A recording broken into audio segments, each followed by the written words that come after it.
भूत प्रेत की कहानियाँ नोबल भूतनी का बदला। बात बहुत ही पुरानी है। किसी पर्वत की तलहटी में रमेशपुर नाम का एक बहुत ही रमणीय गांव था। इस गांव के मुखिया रमेशर काका थे। सभी गांववासी रमेशर काका की बहुत ही इज्जत किया करते थे और उनके विचारों सुझावों को पूरी तरीके से मानते थे। रमेशर काका की एक ही संतान थी, चंदा।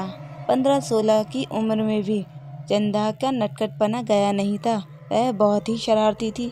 उसके चेहरे से कहीं भी शर्मीलापन तो नजर नहीं आता था, पर हाँ, उसके चेहरे से उसका भोलापन जरूर झलकता था।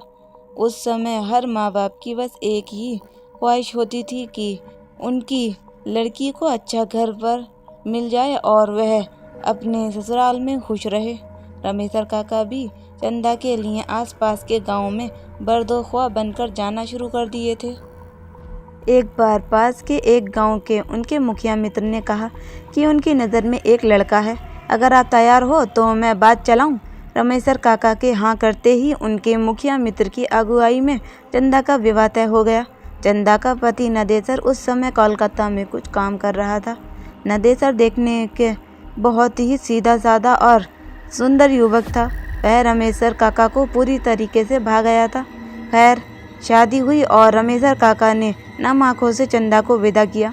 कुछ ही दिनों में चंदा अपने ससुराल में भी सबकी प्रिय हो चुकी थी। 1-2 महीने चंदा के साथ बिताने के बाद नदेसर भारी मन से कोलकाता की राह पर निकल पड़ा। चंदा ने नदेसर को समझाया कि कमाना भी ज़रूरी है और 5-6 महीने की ही तो बात है। दिवाली में आपको फिर से घर ही आना है, तब तक मैं आपका नज़र बिछाए आपका इंतज़ार प्रसन्न मन से कर लूँगी। कोलकाता पहुंचने पर नदेसर ने फिर से अपना काम धाम शुरू किया, पर काम में उसका मन ही कहाँ लग रहा था। बार बार चंदा का शरारती चेहरा उसके आंखों के आगे घूम जाता। वह जितना भी काम में मन लगाने की कोशिश करता, उतनी ही चंदा की याद आती। नदेसर यह बेकरारी दिन ब दिन बढ़ती ही जा रही थी। उसने अपने दिल की बात अपने साथ काम करने वाले अपने 5 मित्रों को बताई। ये 5 मित्र उसके अच्छे मित्र थे। नदेसर दिन रात अपने इन 5 दोस्तों से चंदा की खूबसूरती और उसकी शरारतीपन का बखान करता रहता। 5 मित्र चंदा के बारे में सुनकर उसकी खूबसूरती की एक छवि अपने अपने मन में बना लिए थे और अब बार बार नदेसर से कहते थे कि भाभी से कब मिलवा रहे हो। नदेसर कहता कि मैं तो खुद ही उससे मिलने के लिए बेकरार हूँ, पर समझ नहीं आ रहा कि कैसे मिलूँ। खैर, अब नदेसर के 5 दोस्त के दिमाग में जो एक भयानक घिनौनी खिचड़ी पकनी शुरू हो गई थी, उससे नदेसर पूरी तरह अनजान था। उसके 5 दोस्त ने एक दिन नदेसर से कहा कि यार, भाभी को यह ले आओ, कुछ दिनों रहेगी, कोलकाता भी घूम लेगी तो उसको बहुत अच्छा लगेगा और फिर 1-2 हफ्ते में उसे वापस छोड़ आना। पर नदेसर अपने बूढ़े माँ बाप को याद करके कहता कि नहीं यारो, मैं ऐसा नहीं कर सकता। मेरी अम्मा और बाबू की देखभाल के लिए गांव में चंदा के अलावा और कोई भी नहीं है। कुछ दिन और बीते, पर ये बीतते दिन नदेसर की बेकरारी को और भी बढ़ाते जा रहे थे। अब तो नदेसर का काम में एकदम से मन ही नहीं लग रहा था और उसे बस गांव ही दिखाई दे रहा था। एक दिन रात को नदेसर के 5 दोस्तों ने नदेसर से कहा कि चलो हम लोग तुम्हारे गांव चलते हैं। नदेसर अभी कुछ समझ पाता या कह पाता, तब तक उसकी उन 5 दोस्तों में से निकेश नाम के दोस्त ने कहा, यार टेंशन मत ले, कह देना कि अभी काम की मंदी चल रही है इसीलिए गांव आ गया, और साथ ही इसी बहाने हम मित्र लोग भी तुम्हारे गांव देख लेंगे और भाभी के साथ ही तुम्हारे माता पिता से भी मिल लेंगे, क्योंकि हम लोगों का तो गांव ही नहीं है। इसी कोलकाता में पैदा हुए और इसी कोलकाता को अपना घर बना लिया। हम लोग भी चाहते हैं कि कुछ दिन गांव आबे हवा का आनंद ले। नदेसर तो घर जाने के लिए बेकरार ही था। उससे अपने दोस्तों की बात भली लगी। फिर क्या था, दूसरे दिन ही नदेसर अपने उन 5 दोस्तों के साथ अपने गांव के लिए निकल पड़ा। उसके गांव के आसपास में बहुत सारे घने जंगल थे। इस पर्वतीय इलाके के इन पहाड़ियों के अलावा अगर कोई अनजान जा जाए तो वह ज़रूर रास्ता भटक जाए और हिंसक जानवरों का शिकार बन जाए। ट्रेन और बस की यात्रा करते करते आखिरकार नदेसर अपने 5 दोस्तों के साथ अपने गांव के पास के एक छोटे से बस स्टैंड पर पहुंच ही गया। इस स्टेशन से उसके गांव जाने के लिए अच्छी कच्ची सड़क भी नहीं थी। जंगल में चलने से बनी पगड़ियां से उबड़ खाबड़ रास्तों से होकर जाना पड़ता था। जंगल में चलते चलते जब नदेसर से पूछा कि भाई नदेसर, अभी तुम्हारा गांव कितनी दूर है, तो नदेसर ने प्रसन्न होकर कहा कि यार अब हम लोग पहुंच ही गए। नदेसर की बात सुनते ही निकेश हाफने का नाटक करते हुए वहीं बैठ गया और बोला कि यार अब मुझसे चला नहीं जाता। उसकी बात सुनते ही नदेसर ने कहा कि यार हम लोग पहुंच ही गए और अब मुश्किल से 5 मिनट भी नहीं लगेंगे। पर नदेसर की बात को अनसुना करते हुए उसके अन्य 4 दोस्त भी निकेश के पास ही बैठ गए। अब नदेसर बेचारा क्या करे, उसे भी रुकना पड़ा। नदेसर को रुकते ही निकेश ने अपने हाथ में लिए झोले में से एक अच्छी नई साड़ी और चूड़ियां आदि निकालते हुए कहा कि यार नदेसर, हम लोग भाभी से पहली बार मिलने वाले हैं, इसलिए उसके लिए कुछ उपहार लाए हैं।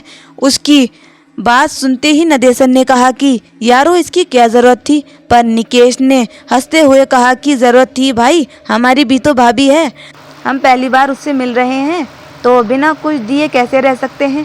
इसके बाद निकेश ने कुटिल मुस्कान चेहरे पर लाते हुए नदेसर से कहा कि यार नदेसर, क्यों ना भाभी को सरप्राइज़ दिया जाए। एक काम करो, तुम घर जाओ और बिना किसी को बताए भाभी को घुमाने के बहाने यहाँ लाओ। हम लोग यह भाभी को सब उपहार दे देंगे और उसके बाद फिर से हम तुम्हारे दोनों के साथ तुम्हारे घर चलेंगे। भोला नदेसर हाँ में हाँ मिलाते हुए तेज कदमों से घर की ओर गया और लगभग 30-40 मिनट के बाद चंदा को लेकर दोस्तों के पास वापस गया। फिर क्या था, चंदा से वो 5 एकदम से भाभी की तरह मिले। चंदा को भी बहुत अच्छा लगा। इसके बाद जब चंदा ने उन्हें घर चलने के लिए कहा तो अचानक उनके तेवर बदले नजर आए। निकेश और नदेसर के अन्य 4 दोस्त चंदा और नदेसर के पास पूरी सख्ती से खड़े हो गए थे। चंदा और नदेसर कुछ समझ पाते इससे पहले ही निकेश ने दांत पीसते हुए तेज आवाज़ से नदेसर से कहा कि साले, मैं अपनी बहन की शादी तुझसे करना चाहता था, पर तुम बिना बताए गांव आकर अपनी कर ली। उसकी बात सुनकर नदेसर ने भोलेपन से कहा कि निकेश भाई, आपने तो कभी हमसे अपनी बहन की शादी के बारे में बात भी नहीं की थी, और जब मैं घर आया था तो यहाँ माँ बापू ने शादी कर दिया था, भला मैं उन्हें मना कैसे कर सकता था। पर नदेसर की इन भोली बातों का उन 5 दैत्यों पर कोई असर नहीं हुआ। उनमें से 2 ने नदेसर को कसकर पकड़ लिए थे और 3 ने चंदा का चीरहरण करने लगे थे। अभी नदेसर या चंदा चिल्ला कर आवाज़ लगा के पाते इससे पहले ही उन दोनों के मुंह में कपड़े ठूस दिए गए। फिर निवस्त्र चंद्र और नदेसर को उठाकर वह लोग कुछ और घने जंगल में ले गए। घने जंगल में ले जाकर उन लोगों ने नदेसर की हत्या कर दी और चंदा की इज्जत के साथ खेल बैठे। लगभग वह 5 नर पिशाच घंटों तक चंदा को दाग दाग करते रहे। वह चिल्लाती रही, भीख मांगती रही, पर उन भेड़ियों पर कोई असर नहीं हुआ।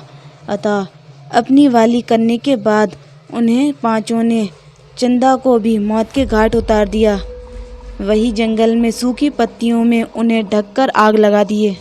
आग लगाने के बाद ये 5 दोस्त जिधर से आए थे उधर को भाग निकले। जंगल जलने लगा और जलने लगे चंदा और नदेसर के जिस्म। सब कुछ स्वाहा हो गया था। इस आग से आसपास के गांव वालों को कुछ भी लेना देना नहीं था, क्योंकि जंगल में आग लगना कोई बहुत बड़ी बात नहीं थी। कभी भी कोई भी अपनी लड़ाई में जंगल में आग लगा दिया करता था।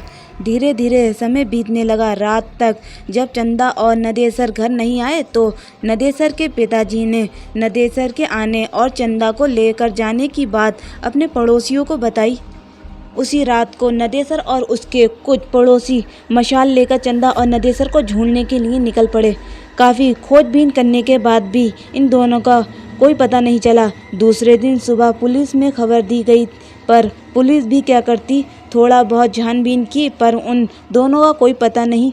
अब नदेसर के माता पिता और गांव वालों को लगने लगा था कि नदेसर अपनी बहुरिया को लेकर बिना बताए कोलकाता चला गया।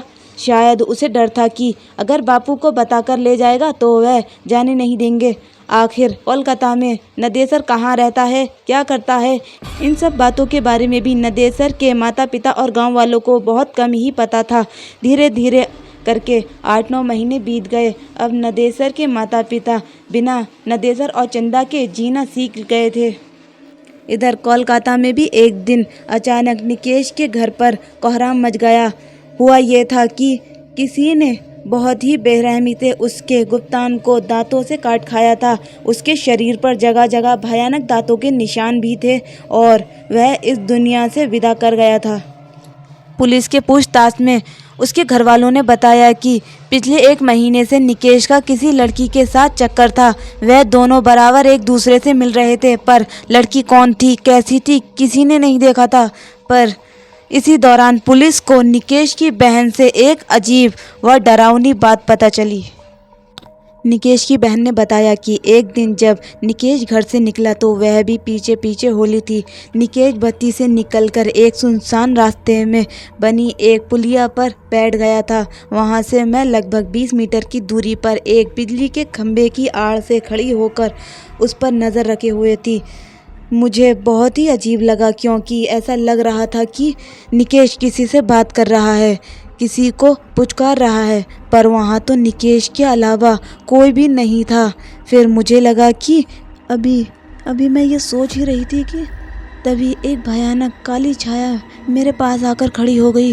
वह छाया बहुत ही भयानक थी, पर छाया तो थी, पर छाया किसकी है ये समझ में नहीं आ रहा था। मैं पूरी तरीके से डर गई थी। फिर अचानक वह छाया अट्टहास करने लगी और चिल्लाई, अब तेरा भाई नहीं बचेगा। नोचा था ना मुझे, मैं भी उसे नोच नोच कर खा जाऊंगी। और हाँ, एक बात तू याद रख, अगर यह बात किसी को भी बताई तो मैं तेरे पूरे घर को बर्बाद कर दूंगी। इतना कहते ही निकेश की बहन सुबक सुबक कर रोने लगी। इतना सुनते ही पुलिस और आसपास के जुटे लोग सत्ते में आ गए और पूरी तरह से डर भी गए, क्योंकि निकेश का जो हाल हुआ था वह बयां कर रहा था कि इसके साथ जो हुआ है वह किसी इंसान ने तो नहीं, अपितु भूत प्रेत ने ही किया होगा। यह कहानी यहीं समाप्त होती है, पर इसके अगले भाग के रूप में एक कहानी और आ सकती है कि क्या निकेश का ये हाल किसी भूत ने ही ऐसा किया था या किसी और ने। कहीं चंदा तो नहीं या नदेसर, निकेश के अन्य 4 दोस्तों के साथ भी कुछ हुआ क्या?